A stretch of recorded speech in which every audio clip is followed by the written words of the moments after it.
केशवानंद के जीवन पर आधारित कार्यक्रम युग पुरुष संत स्वामी केशवानंद। सुनो सुनो ऐ दुनिया वालों, केशव की तुम अमर कहानी।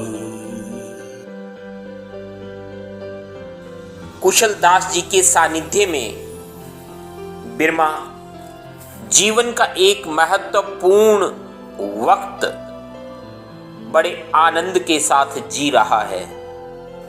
इस अवधि में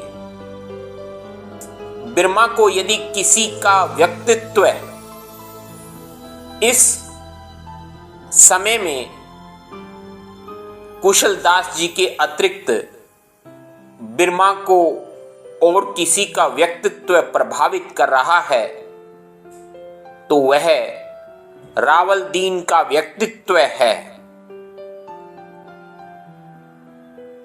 बिरमा नीले आसमान के नीचे ऊपर तारों को निहारता हुआ उस व्यक्तित्व के बारे में मंथन कर रहा है। मन ही मन सोचता है, मनुष्य के दो रूप हैं, एक स्थूल जो दूर दृष्टि पड़ते ही अपने आप दिखाई पड़ता है, और दूसरा है उसके विचारों व कर्मों द्वारा निर्मित सूक्ष्म अदृश्य रूप। मनुष्य का सच्चा और असली रूप यही है, परंतु इसे स्थूल रूप की तरह सब देख नहीं सकते हैं। पहले हम सबको रावल दीन का वह स्थूल रूप दिखाई दे रहा है, जिसके लिए प्रत्येक की जुबान पर रावल दीन का नाम चढ़ा हुआ है। भैंसे को कुएं के रहट में जोड़कर नहाने वालों व बगीची सींचने के लिए दोनों वक्त पानी निकालना, पशुओं के लिए चारा, देवताओं पर चढ़ाने के लिए फूल तैयार करना और बगीची में सब्जी लगाना, यह तो पता नहीं कि आरंभ में इसके साथ साथ प्रतिदिन मुंह अंधेरे उठकर शिव मंदिर, बरामदे आदि सभी स्थानों में बुहारी निकालना, आने वालों को सब्जी, फूल, गंदल, गिलोय आदि की वस्तुओं को देना, आश्रम के रोगियों के लिए दवाई, भोजन आदि लाना, अभ्यागत प्रतिष्ठित व्यक्तियों के लिए भोजन, वस्त्र आदि का प्रबंध करना, प्रतिदिन सायंकाल 2:30-3 बजे तक नित्य घरों में जिनके यहां से भोजन आता है जाकर सूचना देना कि कितने संतों के लिए भोजन भेजना है। कुंभ आदि पर्वों पर महंत तथा अन्य साधु संतों के आश्रम से चले जाने पर उन सामान की बड़ी सावधानी से चौकसी करना, प्रतिदिन नियम से मंदिर में दिया बत्ती कर व शंख बजाकर आरती करना तथा प्रत्येक आश्रमवासी के स्थान पर दिया बत्ती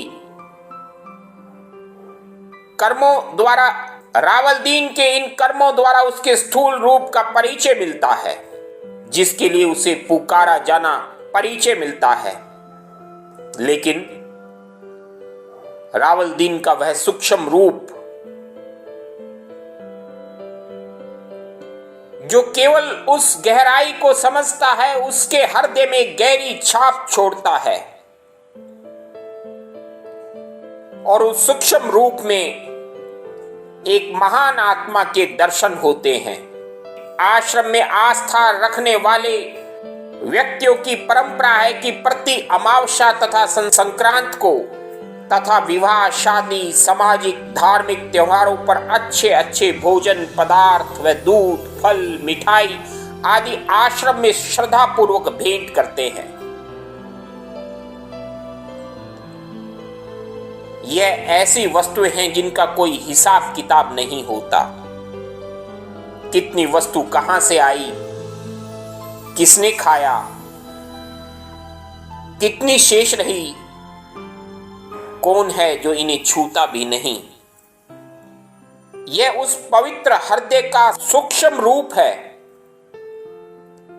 कि वह मंदिर में चढ़ाई जाने वाली सामग्री, चाहे वह मुफ्त में आई हो, चाहे वह किसी मुद्रा के रूप में हो, रावलदीन उन्हें मिट्टी के ढेर के समान समझता है।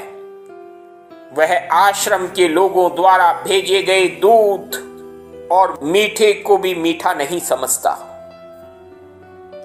इसी प्रकार रावलदीन का वह सूक्ष्म रूप आश्रम में आए आटा, दाल, घी, गुड़ आदि पदार्थों के लिए शक्ल से चाहे भोजन पदार्थ हो, किंतु यह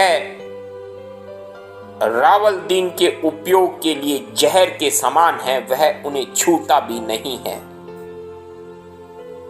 बिरमा को याद आया, प्रातः लगभग 4 बजे शेर दूध आश्रम में आया था, जिसे रावलदीन ने गर्म रखा था। इसके अलावा कुछ दूध और आया। उस दिन आश्रम में और कोई नहीं था और बिरमा ने कितने अनुग्रह के साथ रावलदीन को कुछ लेने के लिए कहा, लेकिन रावलदीन ने अपने लिए दूध को छूना उसको काले सांप से भी भयंकर समझा।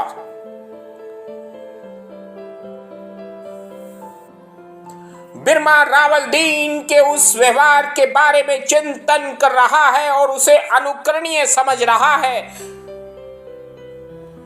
जो उसे एक ईमानदार व्यक्तित्व के रूप में, त्यागी के रूप में दिखाई दे रहा है। रावलदीन को भी बिरमा अपना सा लगने लगा है। बहुत रात हो चली है। रावलदीन की आवाज आई, बिरमा अभी तक सोए नहीं। बिरमा हड़बड़ाकर उठ गया, बोला नहीं नहीं, तुम्हारे बारे में ही सोच रहा था। अरे बिरमा, बोलो क्या काम है।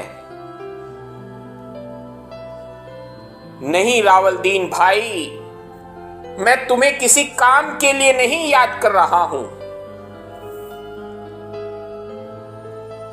मैं तो बस यूं ही तुम्हारे ख्यालों में खोया हुआ था। रावलदीन ने पलटकर जवाब दिया, बिरमा तुम भी कितने अलग हो। भला इस आश्रम में कोई रावलदीन को काम के अलावा याद करता है? कुछ चाहिए तो शर्माओ मत। रावलदीन का काम सेवा करना है बिरमा। नहीं भाई, तुम मुझे बहुत अच्छे लगते हो। मैं तुम्हारे बारे में विचार कर रहा था। बिरमा और रावलदीन आपस में बतियाने लगे।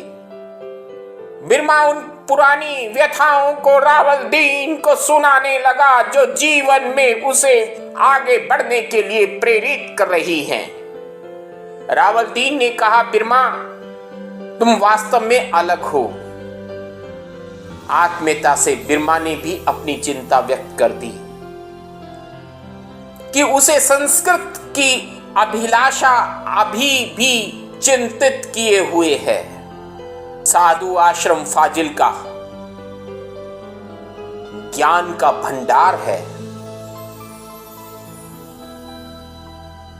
लेकिन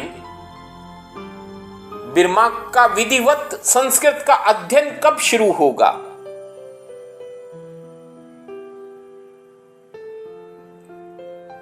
रामदीन ने कहा,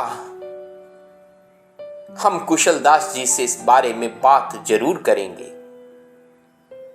बिरमा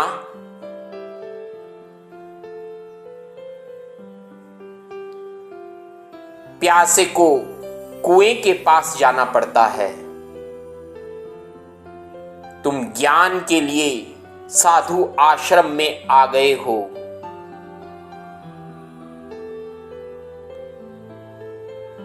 तुम्हारी राह पवित्र है।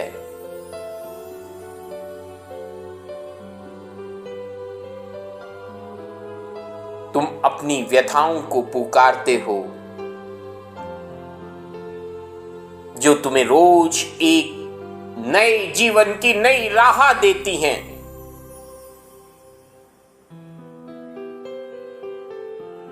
दोनों के बीच यह वार्तालाप चलता रहा।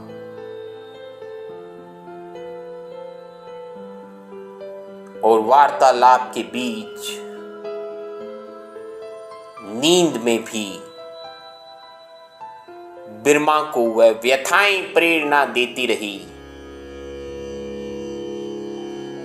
जिनकी प्रेरणा से बिरमा जीवन में आगे बढ़ना चाहता है।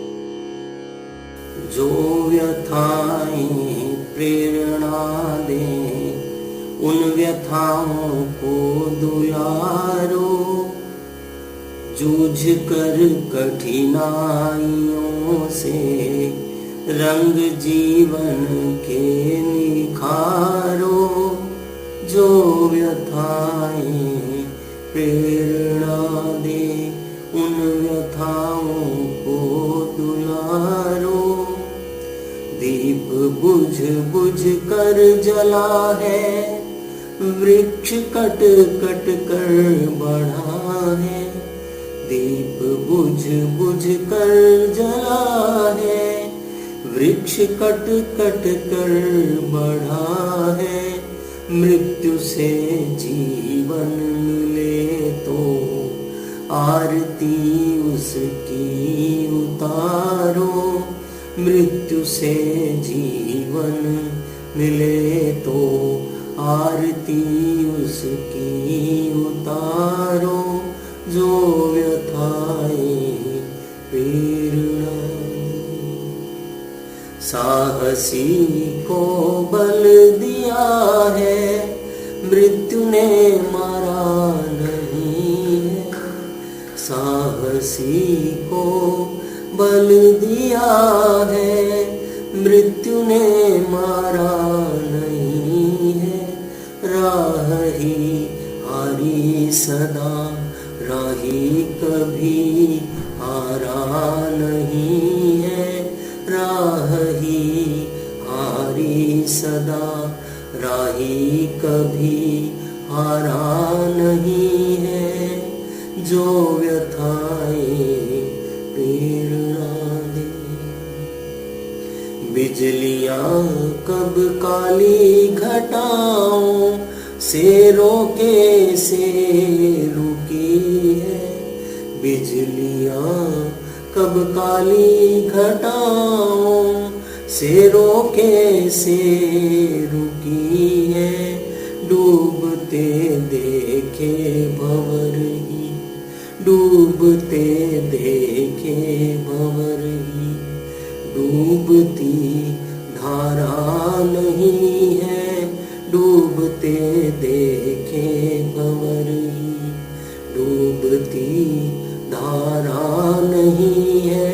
जो व्यथाएं प्रेरणा दे, उन व्यथाओं को दुलारो। जूझ कर कठिनाइयों से रंग जीवन के निखारो। जो व्यथाएं प्रेरणा दे।